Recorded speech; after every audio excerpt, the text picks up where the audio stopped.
I began watching Cr1tikal in early 2010, whenever he released a video of him sniping with a shotgun in Battlefield Bad Company 2. When it comes to a YouTuber, I have not followed anyone near as long as I have him, and I don't think any other YouTuber on this platform has obviously been more influential to my content than him. However, I realize what being critical of Cr1tikal will get me into, and that's a massive reason why I'm making this.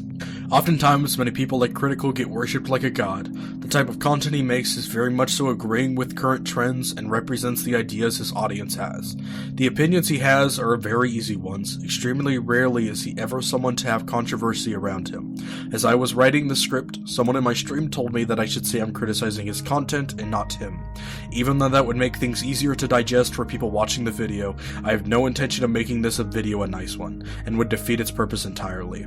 The only way it would be accurate I was criticizing his content, and not him, would be if he didn't personally believe the things he is talking about or doing in his videos, and I don't think that's the case, so let's go ahead and get into it.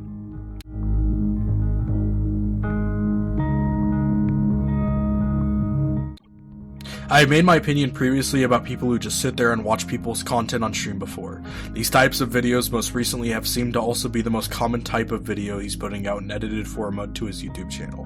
While how they are displayed on the YouTube is actually totally fine, they are often edited down to be well within fair use. Those are not the issue. It's their unedited form which is the issue. When you're actually in his stream, you'll see that for every video he watches, there is almost always just a single bit of input.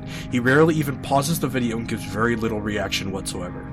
Oftentimes the reaction that ends up as a video are a combination of reactions from multiple videos he has watched over the same topic. A couple of years ago, it was a very hot topic to talk about YouTube reaction channels. The type of things he often does on stream is almost no different. While I don't think that he is the only one doing it, it is a massive problem for most of Twitch at the moment, especially variety streamers.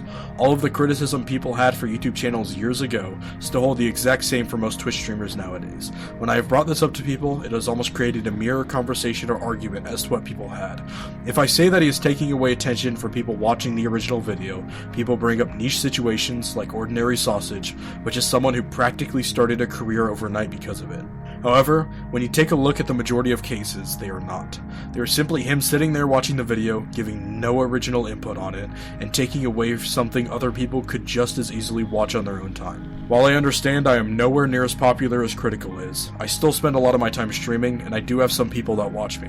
I emphasize about having a lot of times wanting to watch things with people in my stream, or them sending me links to stuff they want me to watch. And I have to tell them that I can't watch that, it sucks, and I wish I could just do it without the cons being there. Twitch is cracking down more on not using music you don't have rights to, but other things also, which I am without a doubt in the minority and being happy for that change. I was honestly really surprised how easy I was able to transition into using stream-friendly songs. Once you realize you can play video game music, or music from people you personally enjoy/know, it becomes a lot easier. Most of the streams I listen to stuff like the Skyrim or Minecraft soundtrack, or songs from people I have the rights to/have asked personally, which for me ends up having me listen to a lot of Prince Zuko, which I'm personally kinds of friends with. Even with videos, I watch stuff people from the stream send me all the time that they made personally. It's not like you always have to play games or talk, you can still do the other things. And with the attention he has, he would be flooded by people trying to get him to watch their stuff. I understand these situations aren't quite the same thing, but at least they aren't just stealing other people's content.